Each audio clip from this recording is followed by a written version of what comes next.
Good evening and welcome to the Dollar Dogs and Beer podcast. I'm your host, Andrew. Joining me tonight is Joe. Jason was busy tonight. He had something else pop up, so just be the two of us tonight. Joe, how are you holding up, bud? I'm holding up, man. I'm really excited for you know, if things go my way in the NCAA game tonight, I'll be the winner of the pool at work, which is cool. Nice. Um, so there's that. I've got to look forward to something else because my Cubs have been disappointing to say the least.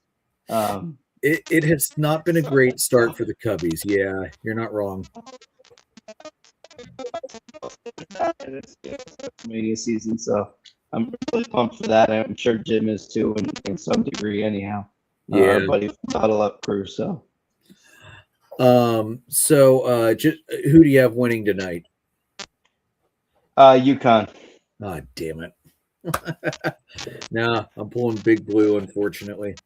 If Big Blue wins, I have a chance to go top 5 or top 7 in my wife's work pool, so it's got to be them. It cannot be UConn for me.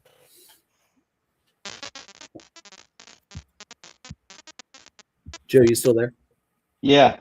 Okay. Yeah. I'm getting. Hold on one second.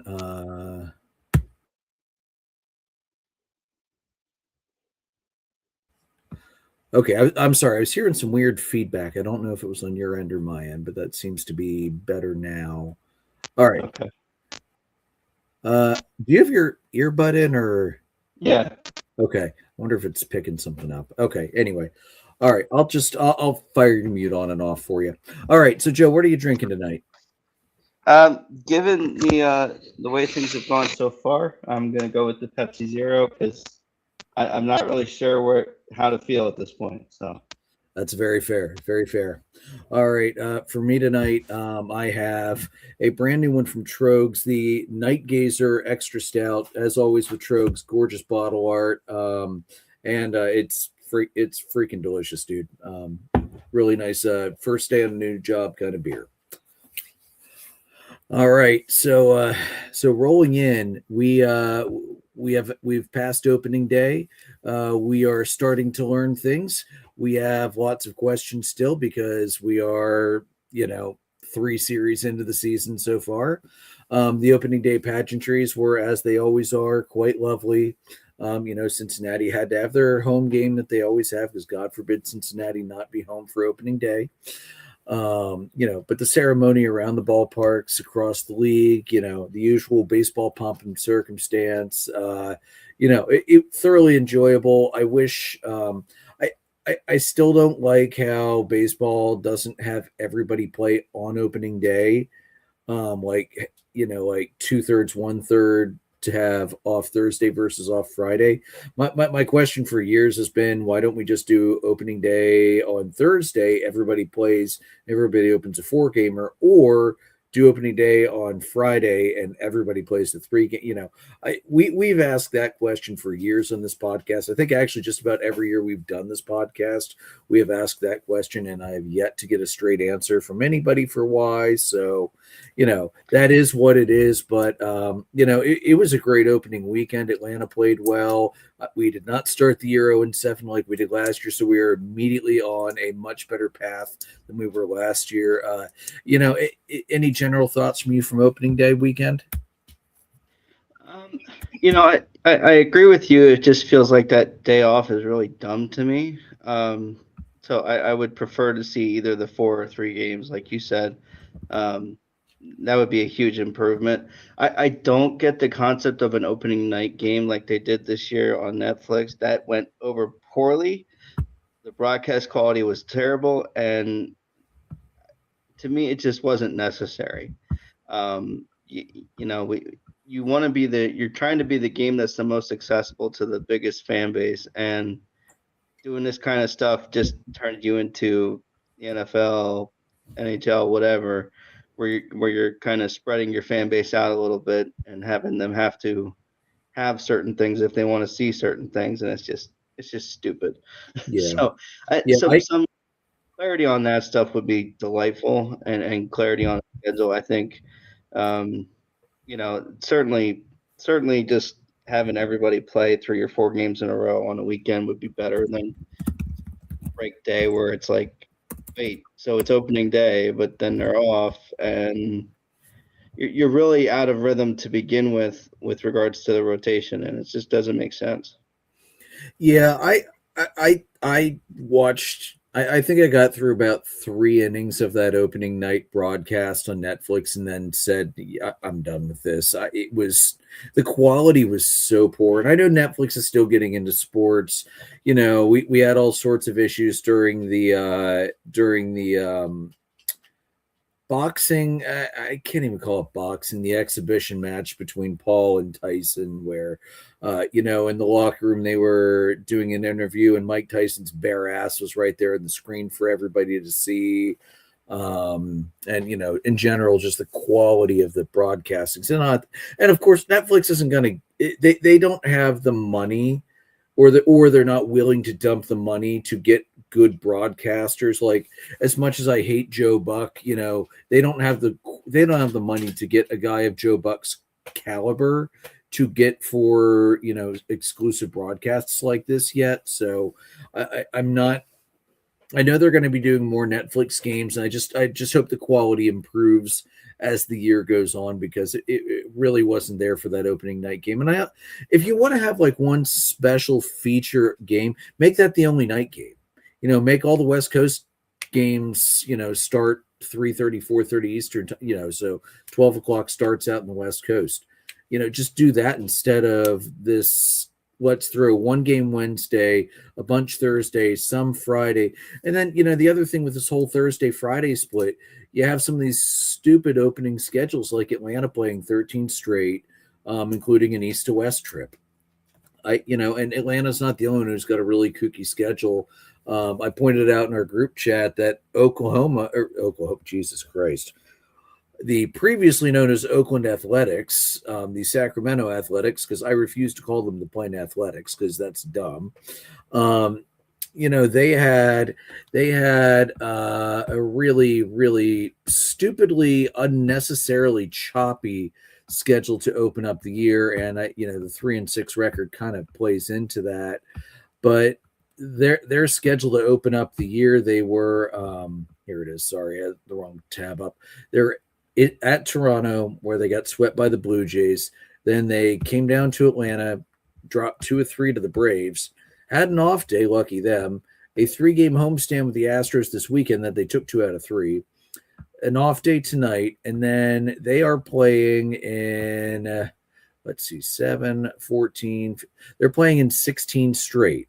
They've got 6 in New York for the Yankees and Mets, come home immediately for 4 with the Rangers, 3 with the White Sox, then immediately head out to Seattle for 3 at the Mariners before they finally get another off day. There's a lot of kookiness about the schedule throughout this year that I really don't love. I know coming out of the All-Star break, I think Atlanta has like 13 straight coming in and 17 straight coming out. And I get July is weird. You don't typically see a ton of off days, but I need to do in a future episode. I'm going to do a deeper dive into the schedule, because I'm really not wild about how it was written for several teams. But that's for a future episode. But yeah, like I said, other than splitting opening day like that, yeah, it was still a great opening day weekend, and I definitely don't want to take anything away from that. We're going to dig into this a little later, but Joe, the rookies showed out this past weekend.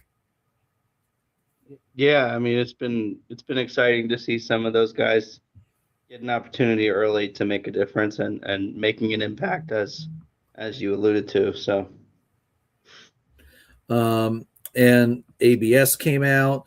The ABS system did not, it definitely didn't disappoint when Laz Diaz was behind home plate.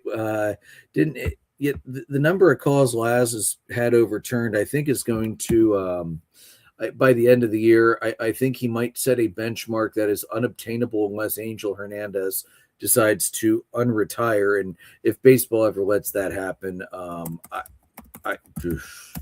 I don't even know what to say if they would do that, because that might be the most hideous thing they could ever do, just in my opinion. So, what's your general thoughts so far on the ABS? Have you been pretty happy with what you've seen so far out of it? Yeah, I mean, in general, I think it's been good. It's been nice to um, sort of have some of that accountability. Kind of feels like it's going to be a race between Diaz and Buckner for the most overturned calls this year, which will be fun to see. Um, Actually, right now, I just pulled up ump scorecard because they added the columns in for the challenges this year. Four umpires have umped three games: Adrian Johnson, Andy Fletcher, Laz Diaz, Lance Barrett. The most challenges have gone to Johnson and Fletcher so far at 17. Laz and Barrett are at 15. Most overturned, not surprising to anybody, is Laz at 15 out of I'm sorry. Most overturned have been actually it's been Fletcher at 15. Surprisingly, wow. was not expecting that. Laz has only had nine of the 15 challenges overturned. So it's odd. Adrian Johnson has had 12 overturned.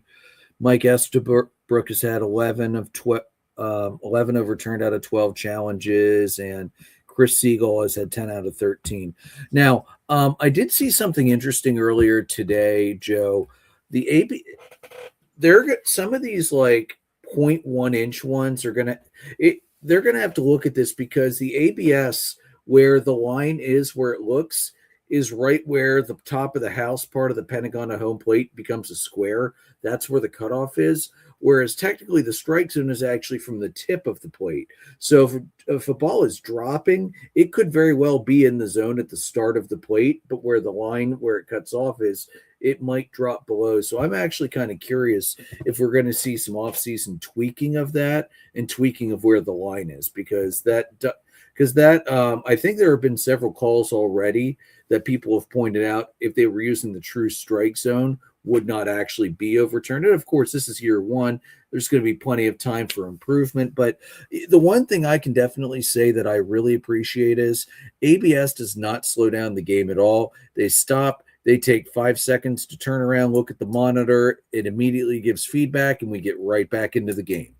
Other than when you have managers carping about it, there's no, it's not drastically slowing the game down. Let's face it, we've sped the damn game up so much over the last couple of years. It's okay to add something that will very, very slightly slow it back down. Yeah, I mean, you're not seeing a huge impact to the flow of it. So, I mean, that's the most important thing. Certainly, they'll make some adjustments, like you said. To me, it seems weird that they didn't make those adjustments before with all the testing they did. You would But think. Well, in the minor leagues, it might not be as easy too because the stadiums are not. They don't have all the tech that they have in the major league stadium, and the dimensions of the minor league parks might be more out there than what you see in the major league parks. I don't know. I'm just kind of spitballing ideas here, but that could have been a contributing factor, I guess. yeah, I mean, we'll see how it goes. It's been a net positive for the sport. Um, Absolutely. and people are being held accountable, which is good to the umpires and that kind of stuff. So it's been a net positive. All righty. So we're going to do something. Joe, you came up with this. I love this new idea, an around the base kind of idea. We're going to get more. We're going to get away from just talking about Braves, Cubs, Phillies all the time more this season. We're each going to split around, take some different divisions, do a little bit of a closer dive, shall we say, and especially try to look at teams we don't pay as much attention to, maybe teams that don't get a whole lot of love throughout the year, or maybe something stupid happens and we're just going to bash on them for it because, hey, let's face it, we're human too, and we're not always the best people, and sometimes something so ridiculous happens you have to rail on it for years after, kind of like when the Pirates tried to chase Javi Baez back to home plate on a routine ground ball. No, Pirates fans, I do not feel bad about bringing that one up in the slightest. All your guy had to do was turn around and touch first base. You do not ever have standing in this argument. All right, so Jason was going to take the East tonight. Jason's not here. He's got some thoughts that we both have. So I'll do the NL side, Joe. I'll let you do the AL side. On the NL side, and this kind of ties into what I said earlier. Rookies balled out this weekend, and Justin Crawford was no exception. Personally, Joe, from watching some video of Crawford, he moves very smooth, just like his dad used to move when he was playing primarily with the Rays and also with the Dodgers later in his career. He's got a really good eye with the bat. He's leading the Phillies with a 321 average coming into games today. Personally, I have some concern with a 1 walk to 5 strikeout ratio, but it's growing pains. He's a rookie. We're like 9 games in. This isn't a super concern. This is just hey, I noticed this. I just noticed something like this. Jason's thought was highly anticipated debuts for both Crawford and Painter. They didn't disappoint. Crawford had a single on his very first pitch he saw. Wednesday, his first MLB RBI was a walk-off single in the 10th. Also wanted to point out that Painter had a win in his debut, striking out 8 5 1/3.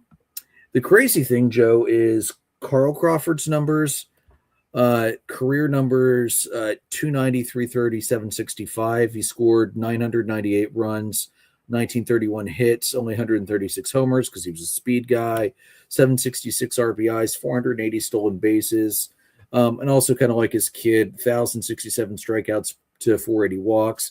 He had 4 All-Star appearances with the Rays. He led the AL in triples 3 consecutive years from 04 through 06. He led the AL in stolen bases 4 times. They often say the apple doesn't fall far from the tree, and in this case, I think we're going to see a very similar career from Justin as Carl had. I know it's early, but the kid's he's bona fide going to be a really, really solid. He may not become a superstar like the likes of Harper, Schwarber on that team, but he's definitely going to be one of their stars if he keeps developing like this. Yeah, I mean he's been special so far, and looking forward to what he continues to do. Did everything he needed to do in spring training to earn the job out of it, and let's see what happens. Yeah, and then the other NL East point. Well, Jason had a bonus one that I'm just going to throw out there for the Mets fans. Jason wanted the Mets fans to note that Bo Bichette is off to a very slow start, batting 200 with 6 RBIs. Well, at least he got 6 RBIs. He didn't have that for quite a while. Jason had to mention something about that. All right, so the Marlins' hot start. It's been surprising. Nobody expected them to start out 6-3. They are currently in the lead in the NL East right now, half game up on the Mets and Braves, who played an extra game. So your question, Joe, what was behind it? Is it sustainable? Here's my points for what's behind it. The schedule, first and foremost. They open with the Rockies and the White Sox. Their first road series was the Yankees, and they dropped 2 out of 3. Coming up, they've got the Reds, Tigers, Braves, Brewers, Cardinals, Giants, Dodgers. Cardinals probably aren't going to be great. The Giants are off to a horrible start. They should beat the hell out of the Giants. Tigers are playing well. The Braves are playing well. The Brewers are playing well. The Dodgers are the Dodgers. I'm not sure that they're going to sustain this start with that schedule coming up, but there are things going well. Their hitting has been very productive. They're tied for 5th in all of baseball in runs scored, 7th in total hits, 3rd in average, 4th in OPS. Pitching, it's kind of mid to me. ERA is 4.10. That's 16th in baseball, although they have allowed the fewest hits. I will note that. 15th, though, in earned runs allowed, tied for 18th in home runs allowed. So, again, they're not giving up the long ball too much right now, but their competition hasn't been great, and their ERA is in the 4s, and they were home for those 2 series. They've allowed the 9th most walks. That's going to be a problem if they can't get that under control. But that said, they're also top 10 in strikeout, whips, and average against. Again, though, I'm going to point out that early competition for them, it wasn't great. So what are you thinking on the Marlins? I don't think they're going to sustain it. Yeah, I mean, I don't know. I feel like it's not you know, end of the season sustainable. It's sustainable for the time being. They're getting what everybody thought they were or hoped they would get um, out of Sandy this year so far. Um, We did have a complete game, a Maddox actually. if if they had this Sandy last year with Edward Cabrera, they sneak into a wild card probably. Like they were that good at points last year that it's not beyond yet the scope to feel like they could have pulled that off last year. So I mean, there's some pieces there. Do I think they're going to be this place at the end of the year? No, but for the next few weeks, they probably can sustain it. And I wouldn't necessarily discount the White Sox too much. Ask the Blue Jays how they feel about that one after being swept by them this weekend. So, I mean, it's a little early to completely cast things out. I think the early momentum is helpful. I think you're seeing some of these guys, you love to see what Owen Casey's able to do already with the full time starting gig down there. So Mhm. yeah, I'm excited for what they can do, and who knows, they could be as frisky as we thought the Nationals might be. So It's true. Yeah, absolutely. Yeah, I'm speaking of the Nationals. They have also had a very good start to the year. They did for a series, and then everybody else was like, "No, you're the Nationals." So 3-6, only -4 in the run differential though. So definitely time for that to improve. Joe, what do you got for the Central? We'll knock out NL and then circle back to the AL. yeah, so I mean, I think you're seeing early on. We talked about the Phillies rookies, but in the division in general, this right now for the Central, you've seen Connor Griffin make his debut and look okay. You've seen Weatherhole look pretty good for the Cardinals. I know that Zach was pretty high on him, I think, from our NL Central show. So those guys are slowly starting to make their contributions, and it's a good thing. I think Griffin obviously has the most pressure. So to me, of those two in particular, I think Weatherhold's going to be the one that can sustain it long term throughout the year. Um, he's looked okay. He's looked pretty good so far. So I think there's a lot to like about that part of the equation for the Mhm. division, and it just kind of shows you too when you compare that to um, the Cubs in particular, looking at um, bringing Conforto up and not Kevin Alcantara. Um, Alcantara has 4 homers in 8 games in Iowa, so that willingness to turn to the youth movement, I think is something to be said there, and something that is going to impact both the Pirates and the Cardinals going forward. It's a nice start to the year for those clubs. Yeah, it is. I think between Griffin and Weatherholt, I think Weatherholt, but based on what we're seeing so far, Weatherholt's the guy who's more likely to sustain it to win Rookie of the Year. I think long term, though, Griffin is going to be the long term star. I don't like to say can't miss prospects in baseball, just because baseball prospects it's such a different animal from football, from the NHL, from basketball. But he feels to me, at least feels to me, like he's as close to a can't miss guy as you're going to see come up right now. Maybe not quite as can't miss as Paul Skeens, although Paul Skeens has definitely did miss to open baseball off against the Yankees this year, but that wasn't completely his fault either. So I think Griffin's going. I think long term Griffin will be the bigger star of the rookies in the division. That's fair to say. I think, and the other thing you mentioned, Paul Skeens. Both him and Matthew Boyd had bad debuts to start the year, and now Boyd is out with an injury. You had Seiya out with an injury to start the season. Soto now has a calf injury. I know we're crossing divisions here, but it comes to a larger point for me, which is there something to this sort of WBC slump where you have guys who have that change to their routine, change to their rhythm, and then they start the year pretty flat or uninspired, shall we say. So I feel like, is there something to that? I know you and I have talked about this, Jason, and I talked about it some about, where they slot the WBC. Does it really make sense as creatures of habit that baseball players are to have this before the season starts and break up their spring training? To me, it doesn't. But like these little injuries and these kind of slow starts and some of these other injuries we're seeing, it's could be considered a direct result of that. I don't think you're wrong, Joe, because Acuna's off to an incredibly slow start too. I mean, he's slashing 194 right now, 1 run, 2 RBIs. He's stolen 2 bases, so the knee has looked completely fine.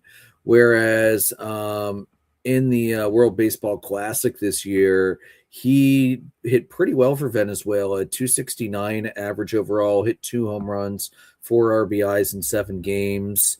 Scored 10 runs. I mean, that was the big thing. He walked 7 times in the World Baseball Classic.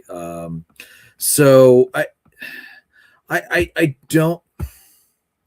I'm with you. I'm not wild about the World Baseball Classic being in the beginning of the year, and the owners are not willing to do an extended break in the middle of the year to move it into the middle, which would honestly make the most sense of all, to do like an extended All-Star break of 2 weeks. They don't want their players getting worn down in the middle of the year, because then they'll have nothing left at the end of the year. And you can't do it at the end of the year, because the major league players at that point, they need to be done. They need to be able to shut their bodies down and rest. So I love the World Baseball Classic. The quality of baseball this year was fantastic. I thoroughly enjoyed every game that I watched. And I watched a lot, not just Team USA. I watched a lot of the non-USA teams this year, and Mark DeRosa's an idiot. There's no sugarcoating that. How he handled the Italy game was atrocious, and honestly, how he handled the final wasn't great either. I mean, why you kept some of the hottest bats in the bench, I have not a clue. But anyway, we're not going to get into the Baseball Classic too much tonight. But, you really, though, could be onto something with baseball players being such creatures of habit. There are quite a few slumps across the league right now from the guys that played in it. And it's guys you don't typically see. Acuna's usually a pretty good early season hitter.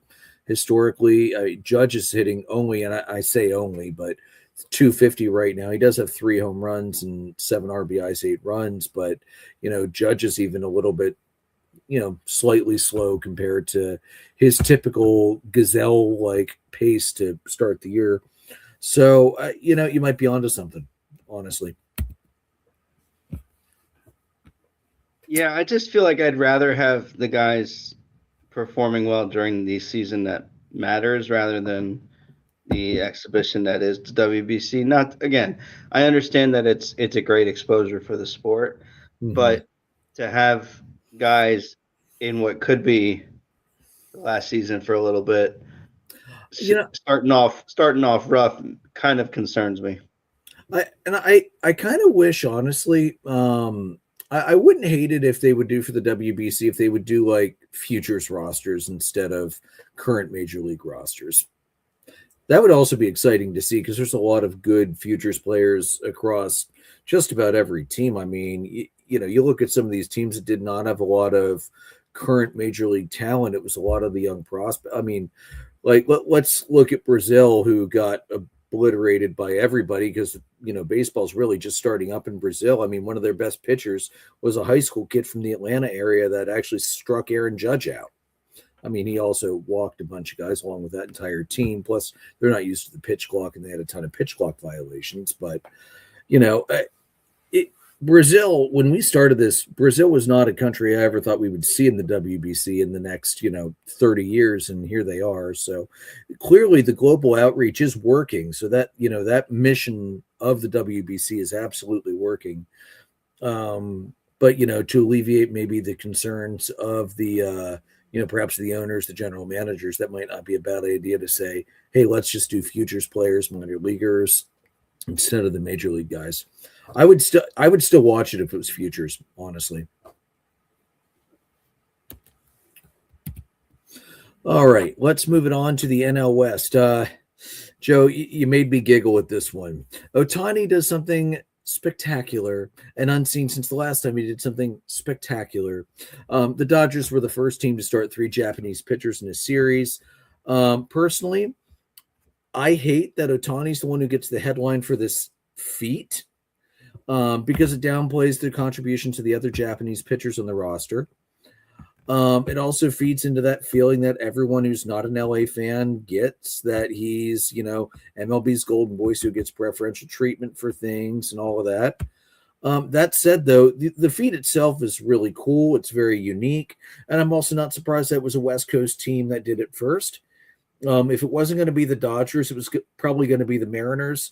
Both of those teams have made the most heavy investments into both the Japanese and Korean leagues over the years. So, I hate that Otani who got the headline because it wasn't just him. He was literally just a 1/3 component. But still, great. It's an awesome feat, nevertheless. I hope it encourages more of the Japanese pitchers to come over because the Japanese professional league, man, they are producing some fantastic pitching, and that's something I have noted every year from the Japanese team that I've watched the World Baseball Classic is that their pitching is going to throw some really nasty stuff at you, and they're not always going to be overwhelming you with heat. A lot of times, their pitchers tend to be the masters of nasty breaking balls.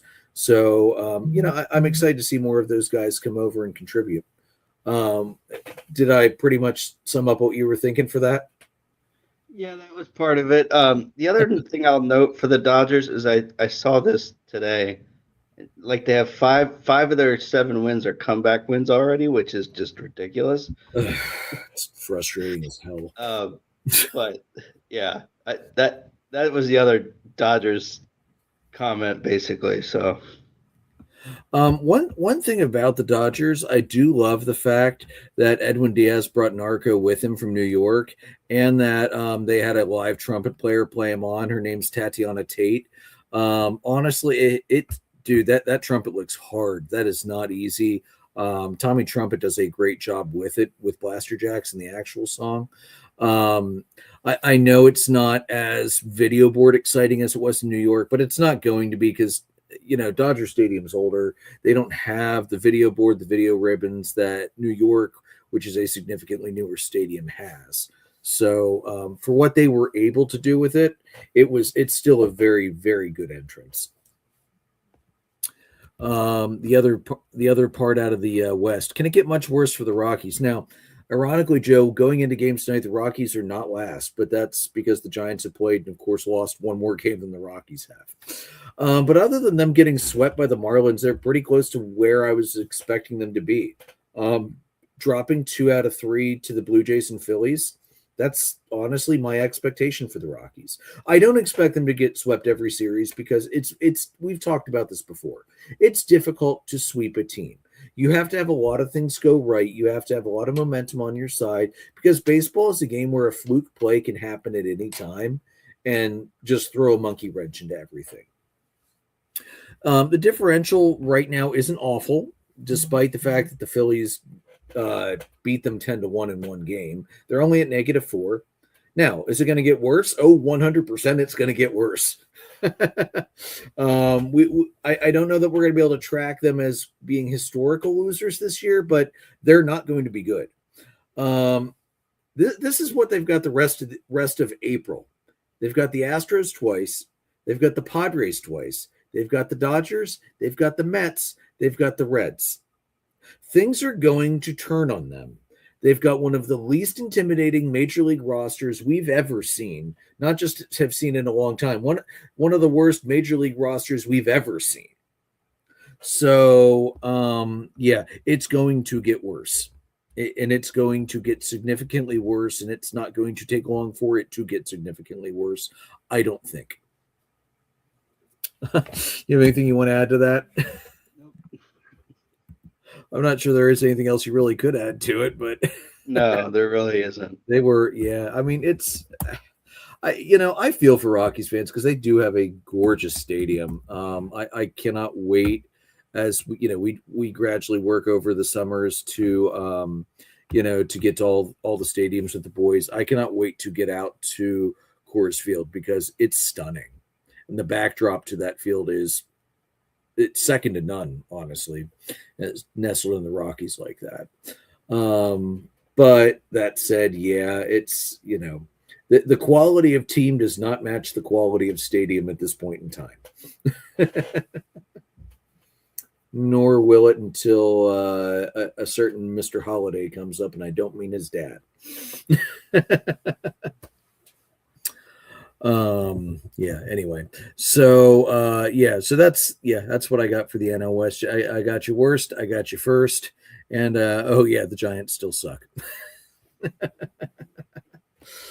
Let's hit the American League now. In the American League East, Yankees, great road trip. The Yankees drive all of us nuts, but you know what? Going 5-1 on the road to start the year, it's not easy to do, and they're looking good right now. Can they maintain the momentum? Yes. Will they? I think it's definitely possible. They don't have a killer schedule for the rest of the month. Home versus the A's, at the Rays. Although the Rays are back in the Trop, and the Rays are mashing in the Trop, which is wild. I think today was like 536 days since the last home game in the Trop. So I'm happy for the Rays and their fans that even though their stadium sucks, I'm glad they're not playing in a minor league stadium this year. Home versus the Angels, home versus the Royals, at the Red Sox. And let's face it, the Red Sox have been putrid so far. At the Astros, at the Rangers. So definitely possible that this hot start will continue. The offense has been boom or bust. Team averages 18th overall in baseball, but they've got the number 11th ranked OPS.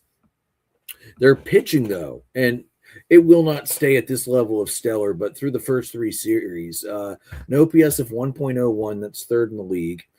Average against of 201, also third in the league.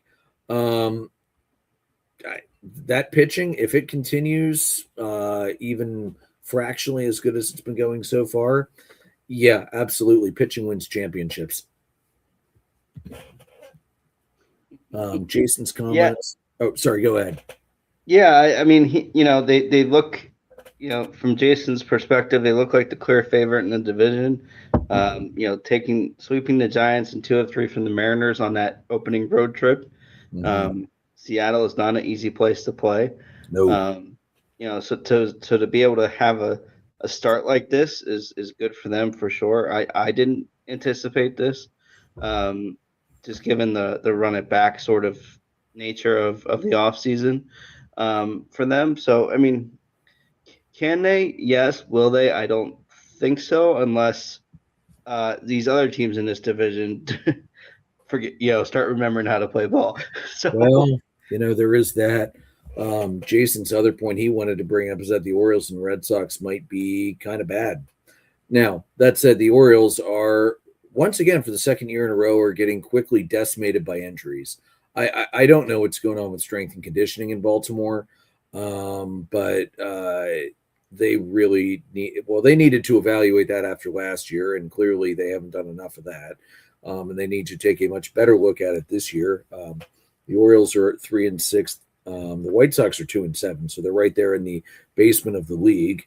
Eflin's already out too, so that's a problem. It's not like they expected Eflin to be an ace, but Eflin's typically been a fairly durable innings eater, and if they don't get that, that's not good. That said, though, the Orioles were the first team to end and win a game on an ABS challenge.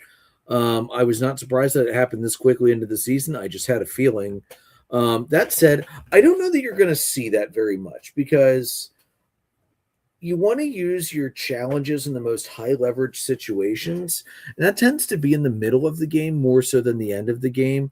Because let's face it, if I'm batting and Mason Miller just misses the corner, but Laz Diaz calls me out and I win the challenge, he's probably just going to blow me out with another 103-mile-an-hour fastball on the next pitch.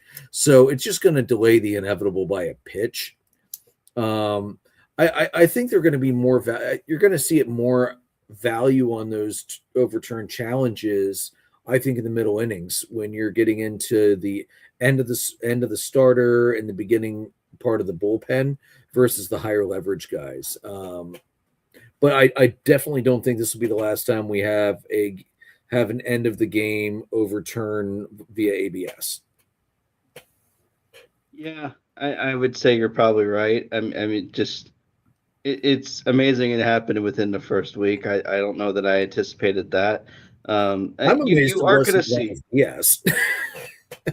yeah, you are going to see. I think the challenges you're going to see just kind of how that plays out after probably a month, after they really get comfortable with using those in a game that matters. Um, it's one thing to use them in spring training. It's another thing entirely when, a bad call turns a 2-1 count into a 1-2 count and changes your approach entirely. So, that you'll kind of just see it kind of ebb and flow. Sometimes they'll use them late. Sometimes they'll use them in the middle, like you're saying. So we'll see how it all plays out. Yeah. And it's crazy how accurate some of these guys have been, and it's also crazy how bad some of the I forget who was batting, but I think he was just frustrated and challenged a strike that was like 2.5 inches on the plate that I don't know why he thought it was a ball, but you're going to see a few of those. But I think by and large, the catchers and the hitters are probably not going to be off by more than maybe I think 0.1 to 1.5 is probably going to be a pretty good median for where those pretty good mean for where those averages are going to be for where the balls are. So I do like it though, honestly. That said, I've stopped using it in the show with my Road to the Show player because I suck at it.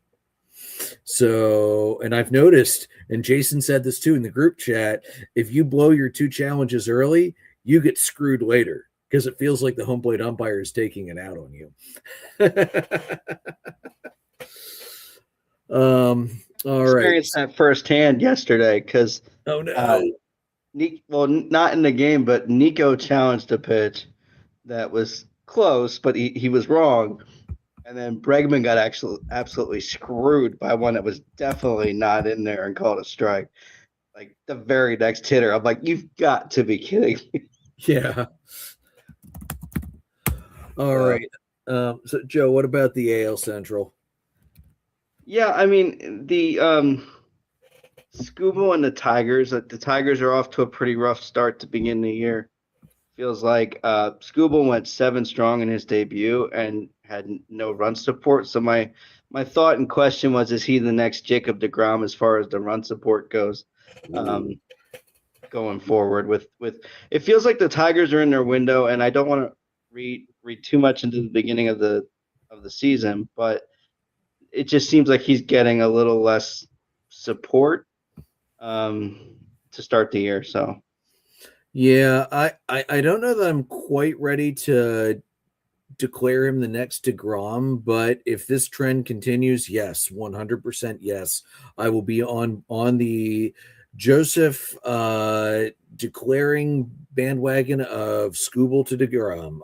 I will jump on your bandwagon for that if we see this trend continue. And if I keep getting quality starts, I'm okay giving up the W in fantasy. Just keep the good stuff coming, Tariq. yeah, and then the other thing with the AL Central, 2 things. One of them is in the opening weekend, Salvador Perez made CB Buckner look ridiculous. Like he challenged. Yes, he did. Like it was 3 pitches in a row, and all 3 of them Buckner got wrong, and It was just like he was starting to get cocky. You could see it behind the plate with the video. You're like, you're looking straight on at Sal Perez making these challenges, and you're like, this guy thinks he's the best catcher in the He did sport. that. What wasn't that during the Atlanta series? He did that. Yes, Yeah, yes. yeah, because Jeff Francoeur was cracking up in the booth about it because Frenchie, Frenchie was like, I never would have had the chance to use these even if it was around when I played because I was too damn free swinging. I'm like, Frenchie, you're not wrong. You could hit the ball a mile and you would also swing at a slider 3 feet off the plate, kind of like Javi Baez. Yeah. But yeah, Yeah, I mean, Salvi knows that strike zone better than almost anybody playing right now. Between his eye as a batter and his eye as a catcher. Yeah. yeah, it's pretty special to see that. And it just feels like, it feels like this is the beginning of the end for some of the bad umpiring, like the really egregious I, umpiring we've seen over the last few years. and I'm okay with that. Honestly, I Yeah, really definitely. am. If CB's gone, if Laz is gone, I'm not going to be upset to see either of the two of them leave baseball. Not even slightly. Um, you know, makes me wonder, Joe.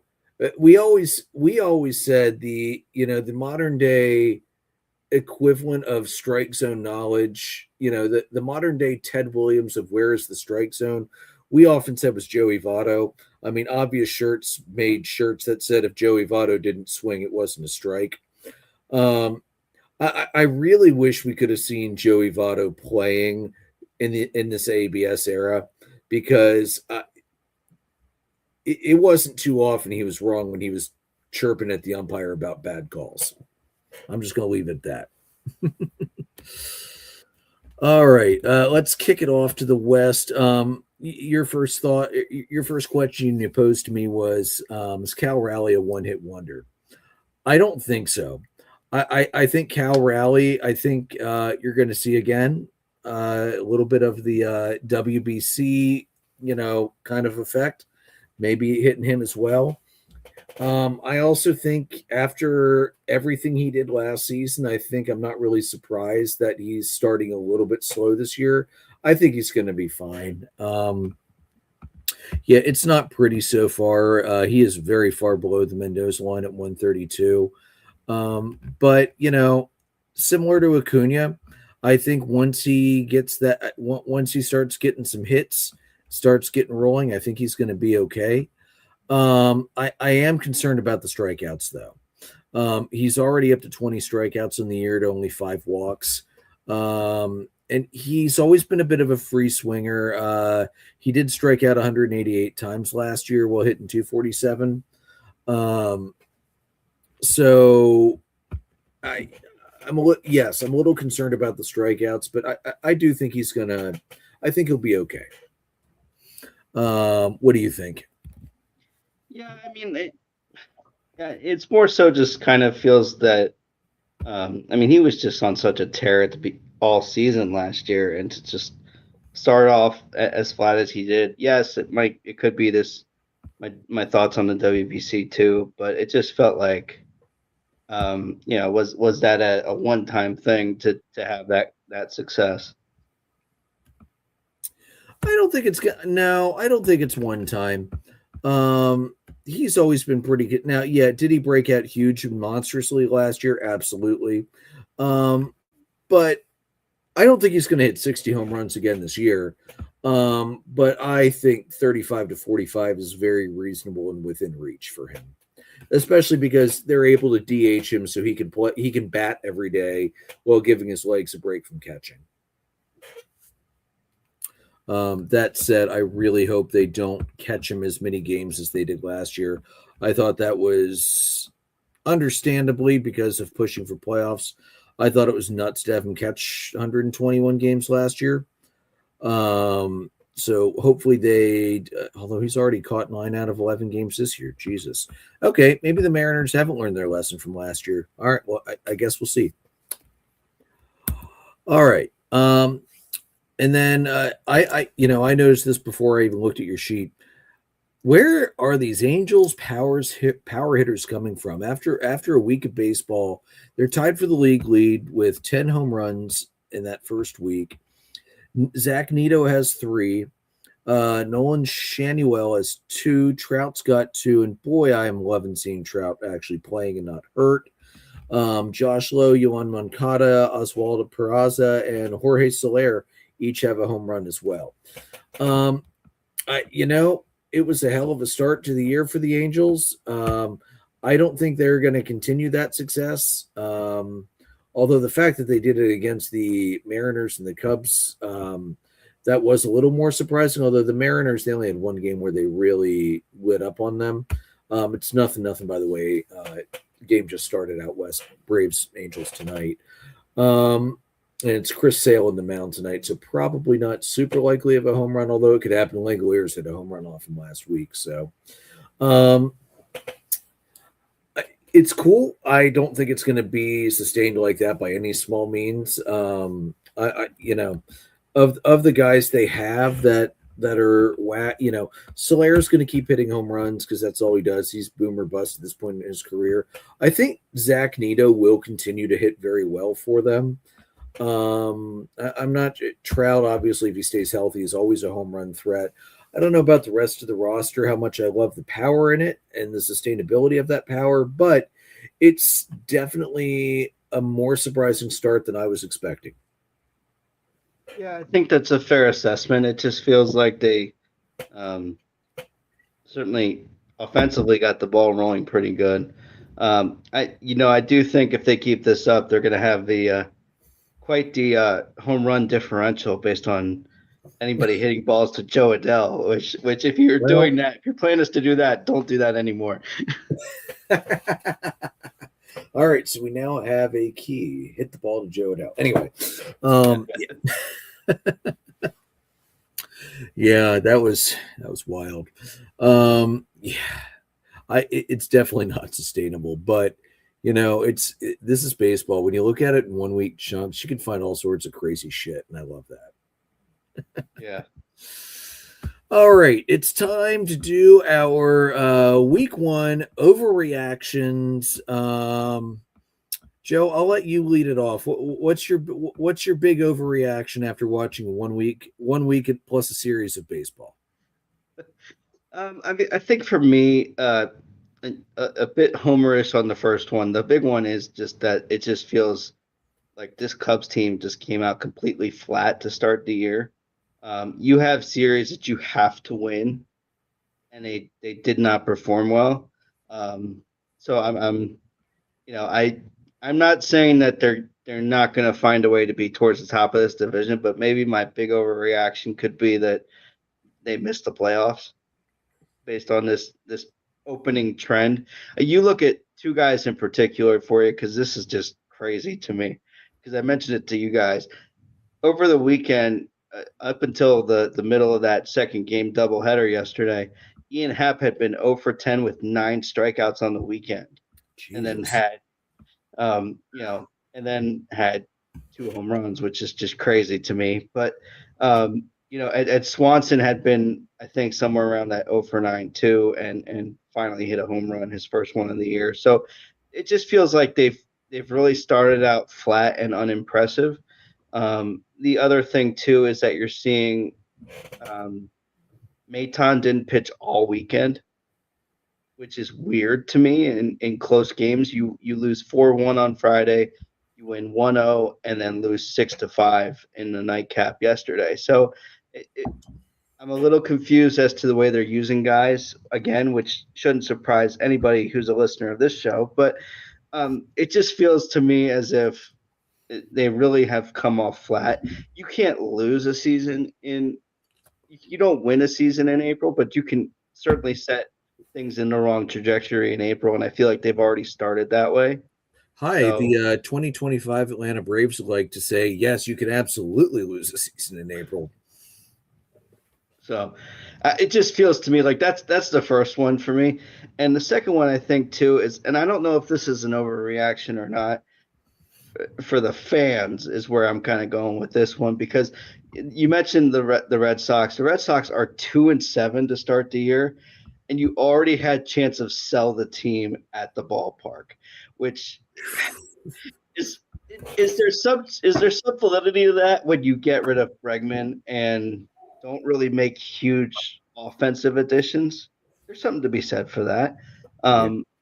they really have started off poorly, and I, I'm not sure if it's an overreaction yet. Time will tell, but it feels like it's a little early to do the sell a team, especially a team like the Red Sox. Yeah, like the Pirates and the Athletics should chronically be chanting "sell the team" just forever. But yeah, Red Sox fans, I understand you're disappointed, but it we just started. It's still early. Now that said, with the start the Yankees are on, they definitely need to turn that around and very quickly because the fact that the White Sox are 4-5 and the Red Sox are 2-7, something is weird in the neighborhood, dude. That's not what I was expecting to see after a week in a series. Yeah. All right, some overreactions from me. Your two home run leaders right now are in the American League. Chase DeLauter, the outfielder in Cleveland, and then Shea Langoliers, the catcher in Sacramento with the Athletics. My overreaction is don't trust what you see in 1 week as what's going to happen over a long season. These two guys are having a ridiculously hot start to the year. But anybody telling you that's gonna run the entire year is absolutely foolish. Of the two, I think Langoliers is more likely to stay hot throughout. I watched him play in the Atlanta series, former top prospect in Atlanta or near top. So I'm more familiar with Langoliers than most people might be. He looks exactly like the guy I did not want to trade. But it's worked out okay with Matt Olson. I'm not complaining there. My big thing with overreactions after week one. No, your superstar that's hitting in the 100s is probably not going to stay down all year. No, your unknown guy that's hitting in the high 300s is probably not going to stay up there. Just chill your jets, everybody. The season is long. Everything's going to smooth out. If your ace has an ERA in the sevens at the end of April, okay, yeah, you might have a little cause for concerns. If they have an ERA in the sevens right now, that's just one or two bad starts. That'll happen. So I guess my biggest thing, and I always have to remind myself of this every year, you got to pump the brakes. Don't let yourself get overwhelmed by the utter madness of parsing down 1 week and saying what's going to happen long term, because you can't do that to yourself. You just can't. One thing I forgot to, I was going to mention during the NL East that I forgot to mention that I want to mention really quick. I want to give a shout out to, Dominic Smith of Atlanta. He hit in his first game in a Braves uniform, he hit a walk-off grand slam, and he did that, I think it's like just 2 or 3 weeks after his mom died of cancer. And, after the game, he said he could feel her presence within him throughout the game and on that hit most especially. So really special moment for him. And losing a loved one to cancer sucks. So I really hope it gives him some peace and, grief is not something that's ever over with quickly, and grief is something that can take years and maybe even never completely resolve. So I hope this is something he's able to continue to take strength from. All right, Joe, let's roll it into the first hot list of the 2026 MLB season. Who are your hot pitchers this week? I feel like so far, there's a lot to say about Alcantara. 16 innings, 2 games, 2 wins. One of those a complete game, as you mentioned. 7 hits, 1 run, and 2 walks and 12 strikeouts. So Alcantara had a fantastic start to the year. And yeah, there's just not enough you can say about that. Yeah, and especially him getting back to this point from where he was last year, coming off Tommy John. It's awesome to see. Um, Bryce Harper said it a couple years ago when Acuna got hurt the first time. Baseball is better when your stars are playing on every team, and Alcantara is absolutely one of those stars. I hope he stays healthy, and because he's so much fun to watch pitch, and he's a throwback to guys that expect to go 7+ innings and think that a quality start after 5 innings is utter madness, which I agree with. Um, Top hitter for me, Joe, I've got two. Number one, I'm going to go CJ Abrams of the Nationals. Slash 333, 429, 708, 7 runs, 3 homers, 10 RBIs, 2 stolen bases, 8 singles, 4 walks, 4 strikeouts. Fantastic start to the year for Abrams. And then I'm going to go homer here because usually we talk about sophomore slumps. This guy is having anything but. Last year's rookie of the year, Drake Baldwin, 310, 375, 552. In 29 at bats, he had 7 runs, 2 homers, 10 RBIs, 9 hits, a double, 2 walks, and only 1 strikeout. So he's still showing that good eye to the plate. So I'm very, very, very happy with how Baldwin has been so far to start the year off. Any hitters you want to mention before you go into, any hitter you had in particular? I know you already mentioned pitcher. Yeah, Luis Robert is off to a really good start for the Mets, hitting 333, 474, 433 to start the year, which is a good thing for him with this change of scenery. It's 6 runs, amazing how much that helps sometimes, It yeah, really is. yeah, 6 runs on 10 hits, 1 homer, so he's really spreading it around. 6 RBIs, 8 walks, and 5 strikeouts to start the year, and he's stolen 2 bases. So clearly, he's rejuvenated by being in a new environment, and hopefully that translates to a banner year for him. Absolutely. Who's Moneyball this week, Joe? Moneyball is going to be Jordan Alvarez. So far on the year, he's hitting 400, 578, slugging 900 for an OPS of 1478. 10 runs on 12 hits, 3 doubles, 4 homers, 10 RBIs, 12 walks, 6 strikeouts, and 1 stolen base, believe it or not. Damn. Who the hell was catching JT Realmuto? That's insane. It's probably one of those that was borderline, defensive indifference, and they gave him a steal, probably, Yeah. honestly. Yeah. Probably happened in Houston, so the scorekeeper was a little generous on that one. If you weren't going to mention Jordan, I was going to bring him up because that 2-to-1 walk to strikeout, damn, you don't see that, and I wish we saw it a lot more. Chipper Jones said it best: hitters need to start being mad when they strike out. You need to feel like you let your team down because, frankly, you did. Get on base. You're much more valuable than trying to hit a freaking upper decker every time you come up to bat. All right. So pitchers, you had mentioned already. So let me pop over to some of my pitchers. I think I'm gonna. Is it technically 3 starts for him? No, it's only gonna be 2. He didn't pitch a third one yet. All right, I'm gonna go first off with Chase Burns out of Cincinnati. He has had 2 starts so far. He is 1-0, 11 innings, 16 strikeouts, an ERA of 0.82, a WHIP of 0.91, 1 earned run, 6 hits, 4 walks, and only 1 home run allowed. And then I'm also going to go with Max Fried, who has just been absolutely dazzling in his 2 starts so far for the Yankees. He is 1-0, 13 2/3 innings, 10 strikeouts, both starts quality. A 198 ERA, a .88 WHIP, 3 earned runs, 8 hits, and only 4 walks, no home runs allowed for Max Fried.